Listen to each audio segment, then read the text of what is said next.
I said, ooh, baby. Mm. Well, I love you. You're my everything. I wrote this for you, baby. Don't be a hater shop.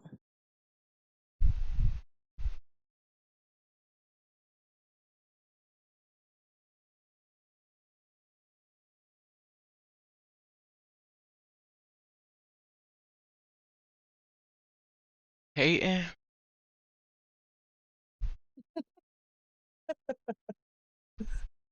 Shop hate. Uh, uh. I ain't said enough for about 2 hours. It ain't been that long. It's been a minute. No. You go hold you.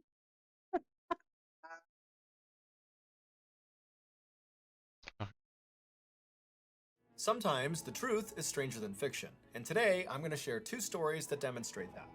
But before we get into those stories, if you're a fan of the strange, dark, and mysterious delivered in story format, then you've come to the right place because that's all we do, and we upload once a week. So if that's of interest to you, the next time the like button leaves their phone out unattended, go ahead and pick it up and spam passwords over and over again until it locks them out of their phone for a week. Also, please subscribe to our channel and turn on all notifications so you don't miss any of our weekly uploads. I Okay, ain't let's seen get one of his into today's videos in stories. forever. Me either. This was 20 hours ago, I think. So it's one of his new ones. I haven't seen him in a minute. At around 8 p.m. on December 16th, 2023, a 31-year-old man named Nestor Flores was driving down a highway just outside of Dallas, Texas, with both his hands tightly gripping the steering wheel. Nestor was very stressed out on this ride. All he wanted to do was get home because he was worried that on this ride, he might get pulled over by police. I mean, this was a route he had driven a bunch, and he knew there were loads of state troopers that patrolled the area. And from his perspective, it seemed like they kind of pulled people over all the time. And Nestor had spent the night out with a couple of friends, and he had had a couple of drinks. You know, he didn't feel he had had too much to where he couldn't drive, but he knew if he did get pulled over, you know, he could be in trouble. And then on top of that, you know, in the back of Nestor's mind was the fact that he had had a couple of minor run-ins with the law over the past couple of years, and so he kind of had this fear of police already. And also, Nestor was not born in America, and so he was worried that on top of all that, if he got pulled over, you know, he could risk being deported. And so on whole, Nestor just does not want to see any police officer. He just wants to get home and go to bed. And so as Nestor is doing his best to not draw any suspicion to himself and is trying to follow all the rules of the road, he decides to have a sip of his Diet Coke. And his Diet Coke was right in the middle console. And so as he's driving eyes straight ahead, he reaches down and he grabs the Coke, he pulls it up, he uncaps it, takes a sip. But then as he puts the drink back down, again, he's keeping his eyes on the road, he hits something with the drink. And he feels the drink slosh out of his cup and it hits his hand. And instinctively, you know, he took his eyes off the road and looked down at the Coke, and he managed to put the drink back in its cup holder. And then when he brought his eyes back to the road, there was a deer in the middle of the road. He was too close to swerve out of the way, and so at Shot full with speed, you? he smashes into this Definitely. deer. I The would deer definitely hits his take a front shot with windshield and you. Hold basically on, let me go cades get in the it. passenger side windshield and flips Hold up on, and let over me the back pause of his this. car. 1 second.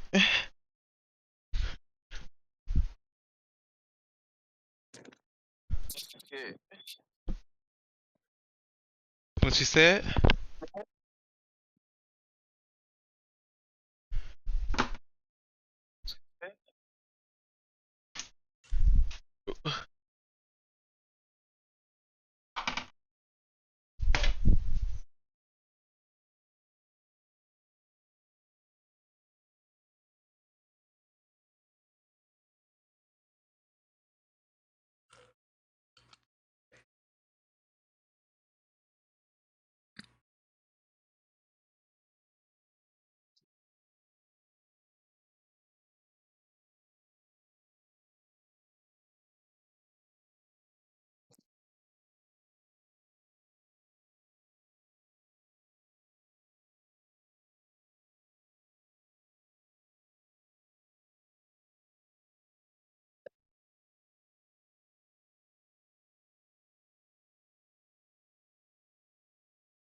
I got my shot.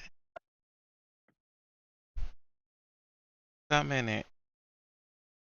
Yuck. Oh, it's on the outside. Good. Shot o'clock. Ah.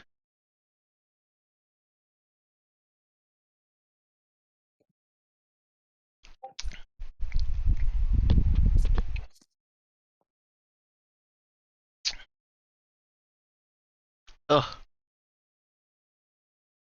Uh. Okay. Fish it.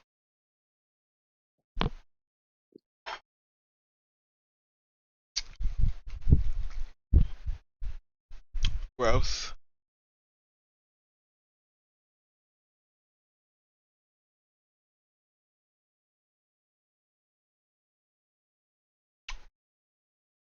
Ah.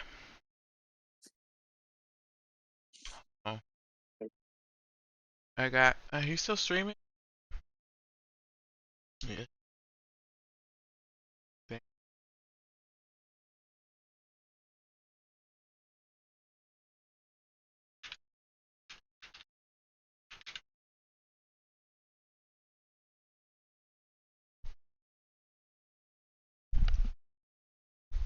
All right. Ugh. Disgusting.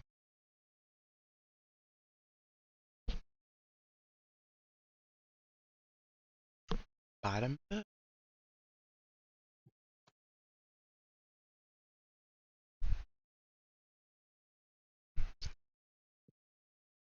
Bottom up.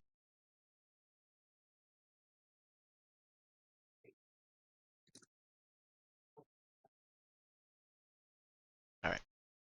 And Nestor, amazingly, was composed enough to not swerve wildly post-impact, because he knew if he did that, he could run into oncoming traffic or something. And so he just kept on going straight and gradually slowed down and pulled off the side of the road. And as he did, he looked over his shoulder, seeing if this deer was basically lying in the road, or even worse, maybe it hit some other car.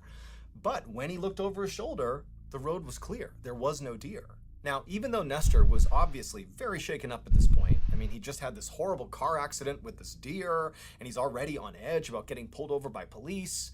But for the moment, it was just peaceful on the highway. You know, no cops were coming up to him, and he's pulled over to the side. You know, physically he was okay. You know, it seemed like the deer was okay. It clearly ran off the road or something. And there was damage to his car. I mean, the deer really smashed in the front of his car, and the windshield, especially on the passenger side, was basically caved in. But Nestor was able to see through his side of the windshield, and when he put the car back in drive and hit the gas, Hey, the car CJ. seemed to drive just fine. And so even though Nestor felt kind of bad that he had smashed this deer, he thought, you know, what am I going to do? Go find the deer and make sure it's okay? Like, he can't really do anything. It's nighttime. And so he made the decision that, you know, nobody saw this, and it seems like everything's okay, so I'm just going to drive home, and I'll take care of my car tomorrow. But after driving 38 more miles from the impact site, Nestor's car began making this horrible rattling sound from the engine, and also smoke began to billow up out of the front of his car. And so Nestor knew, you know, this is so conspicuous, he's gonna get pulled over if he doesn't stop. And so feeling really annoyed, because he was actually pretty close to home at this point, Nestor pulled off the highway and came to a stop in a parking lot of a fast food restaurant. And so at first, all Nestor did was just turn off his car and wait for a couple of minutes in hopes that, you know, that would be enough to cure his car. But after a couple of minutes, you know, the smoke continued to billow out of his car, and then when he tried to turn it back on again, the car simply wouldn't start. And so at this point, Nestor knew he had to call a tow truck. But when he reached for his phone was dead, and he didn't have a phone charger in his car. And so he's like, great, I can't even call a tow truck. But then he looked up and saw the fast food restaurant was open. First of all, decided he would just go in there, and he would ask one of them if they had a charger. So Nestor gets out of his smoking car, he walks into the restaurant, he goes up to the counter, and he asks the person behind the counter, like, hey, you know, my phone's dead, do you have a charger? Do you mind charging my phone? But the employee, they didn't say anything back to Nestor. They just stood there with their mouths open and their eyes wide, staring at Nestor, like they couldn't believe what they were looking at. And so Nestor's thinking, like, what's wrong with this person? You know, hey, do you have a charger or not? And the employee, who by this point is pale as a ghost, just shook their head at Nestor, like, no, they don't have a charger. And then they just stood there, still staring at Nestor. And so now Nestor is genuinely just furious. I mean, the whole night has completely derailed here. All he wanted to do was get home, and it's like one horrible thing happens after another. And so Nestor was just like, okay, fine. And he turned around and he left the restaurant and went back to his car, thinking maybe if I search the whole vehicle, there's bound to be a charger in there somewhere. And so Nestor gets back into his car, he climbs into the driver's seat, he shuts the door, and as he begins looking around his car for this charger, he begins to feel really sleepy. And actually, he eventually just kind of leans forward and falls asleep in his car. More than 2 hours later, Nestor woke up to the sound of somebody tapping on his window. And so Nestor groggily turned and looked, and it was like the worst case scenario. It was a police officer who was shining his flashlight into the vehicle, clearly gesturing for Nestor to roll his window down. And so Nestor was totally compliant. He rolled the window down and he looked at the officer. And before Nestor could even say anything, the officer said, "Get out of the car." So Nestor, he gets out of the car and he's thinking to himself, why is he acting so aggressively towards me? Like, what have I done here? And so Nestor, he gets out of the car. And again, before Nestor can ask any questions, the officer just says to Nestor, "What happened tonight? Like, what's going on here?" And so Nestor, he knows his car is jacked up and here he is sleeping in the parking lot. And so he turns to the officer and begins explaining the deer story. He was driving down the road, he hits this deer, it went over the top, he didn't see it, he didn't report it. And as he's telling the officer this, he's thinking, oh my gosh, like, is there a law? Like, if you hit a deer, are you supposed to report it? Is that what's going on? Maybe the deer did die and it was in the middle of the road and somebody saw his license plate and now the cop was here. And so Nestor began to panic, trying to explain the logic behind leaving the deer and how sorry he was. He should have stopped, he should have called the police. But the officer finally just put up his hand, telling Nestor to stop talking. And then the officer took his flashlight and he shined it past Nestor at his car. And when the officer did that, the officer immediately grabbed his radio and began barking orders into it, saying he needed backup. And so Nestor's like, what is going on here? Like, this whole night has been such a disaster. Like, what did I do? And so Nestor, he turned to see what the cop was looking at on his car that would elicit such a big response from him. And when he looked at the passenger seat of his car, where the cop's light was now shining, Nestor froze for a second and then just started to scream.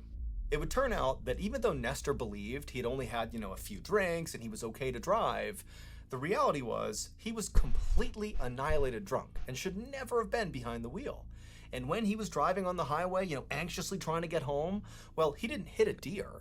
He hit a 45-year-old pedestrian named Terry Ivory, and he hit this guy with so much force that Terry went through the windshield on the passenger side and then landed in the passenger seat, minus one leg, which had been severed on impact.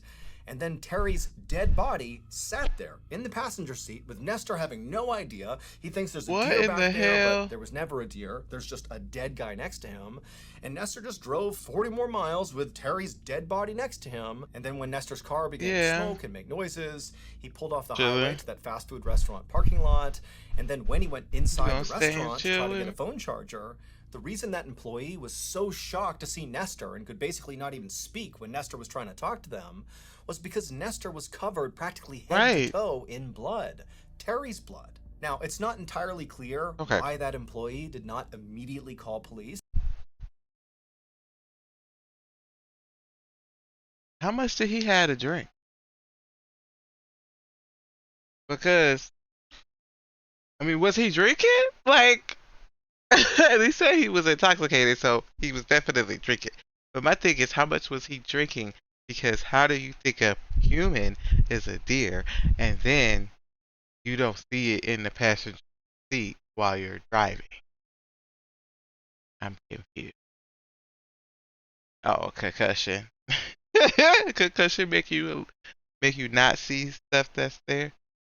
But I was gonna say hallucinate, the but restaurant, went back to his clearly car, he's fell not asleep. seeing nothing. During the time Nestor was sleeping, someone inside the restaurant did call the police, and that's why they showed up and knocked on Nestor's glass. Nestor was charged with collision involving death in December of 2023.